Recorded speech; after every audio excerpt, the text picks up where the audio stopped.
दुनिया में आप सब माशाल्लाह पढ़े लिखे नौजवान हैं। आप जानते हैं कि दुनिया में जो हुकूमतें बनाई जाती हैं और चलाई जाती हैं उनका मकसद क्या होता है। किसी भी मुल्क में अब तो हज़ारों साल से हुकूमतें कायम हैं, लेकिन ये हमेशा से नहीं थी। इंसान अलग अलग रहते थे। हंटर गैदरर के दौर में इंसान रहता था, उसको कबीलों की, उसको हुकूमतों की ज़रूरत नहीं पड़ती थी।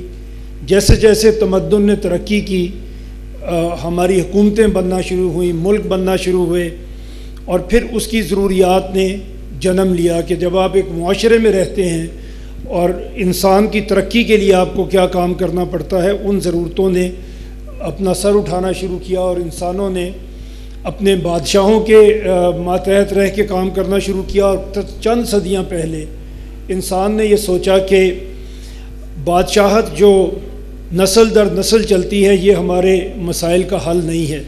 हमें अपने वोट से हुकूमत चुननी चाहिए। हमारे ही जैसे लोग, हमारे ही दरमियान से लोग, हम उन्हें वोट दे के अपना हुक्मरान बनाते हैं। उन्हें अपने और अपने आने वाली नस्लों के मुस्तकबिल का ज़िम्मेदार ठहराते हैं। उसकी क्या वजह है कि हमारे ही जैसे लोगों को हम अपना हुक्मरान बना लेते हैं। वजह ये होती है कि हम ये चाहते हैं कि जो हुक्मरान आएँ और जो मुल्क में हुकूमतें बने वो पब्लिक वेलफेयर के लिए काम करें, वो एक मुल्क में लॉ एंड ऑर्डर को कायम रखने के लिए काम करें, वो जस्टिस को तरवीज दें, इंसाफ का निज़ाम मुल्क में कायम करें, इकोनॉमिक वेलफेयर के लिए, लोगों की इकोनॉमिक वेलफेयर के लिए सोचें, पॉलिटिकल वेलफेयर के लिए सोचें, अपने मुल्क की सरहदों की हिफाजत करें।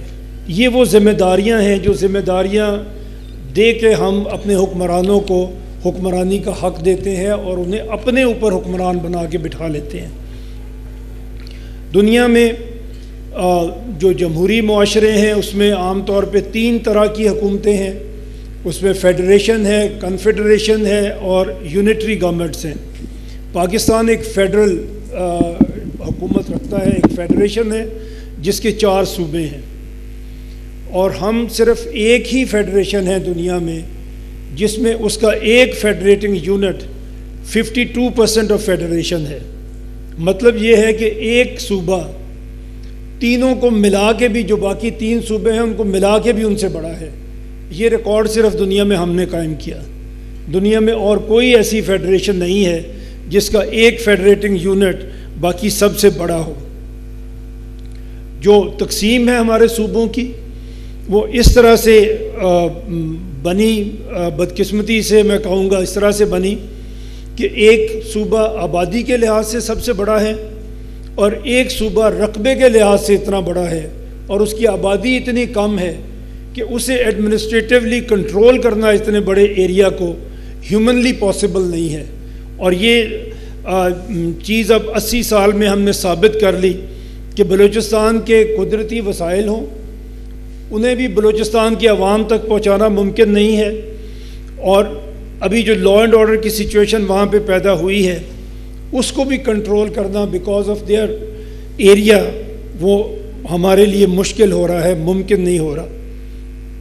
तो हमारी जो तकसीम सूबों की है उसमें 2 सूबों की मैंने बात की, जो बाकी 2 हैं उनकी हालत भी कोई ऐसी काबिल फ़ख्र नहीं है बदकिस्मती से।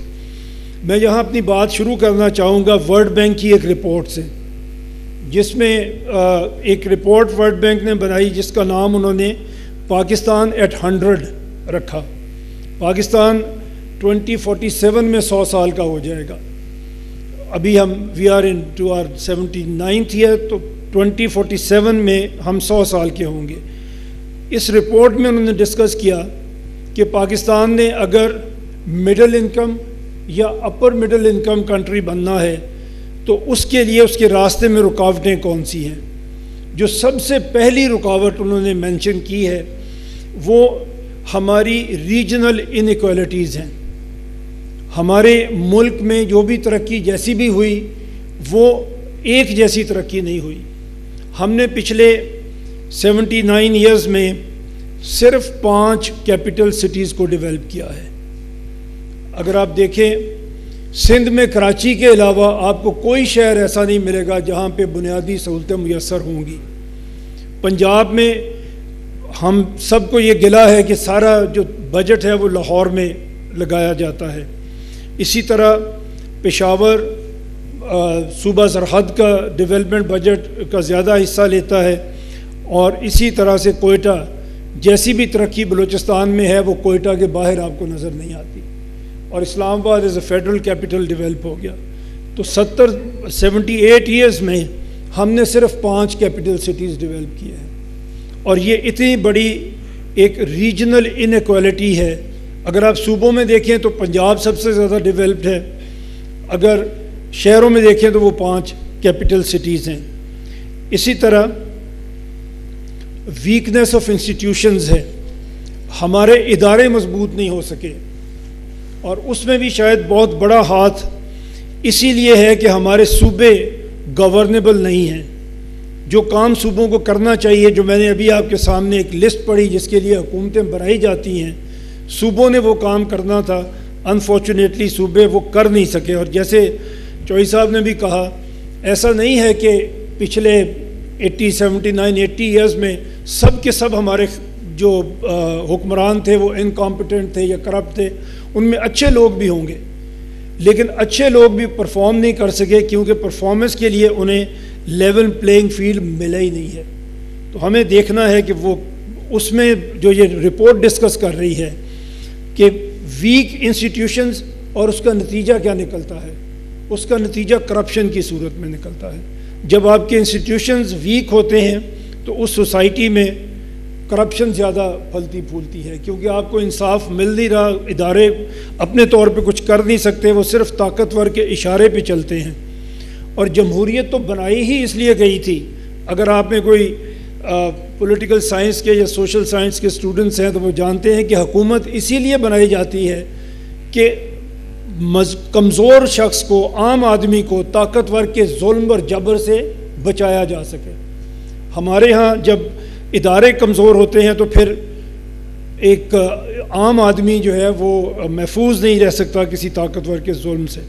और तीसरी बड़ी बात जो उन्होंने कही वो लोकल गवर्नमेंट का ना होना, डिसेंट्रलाइजेशन का ना होना।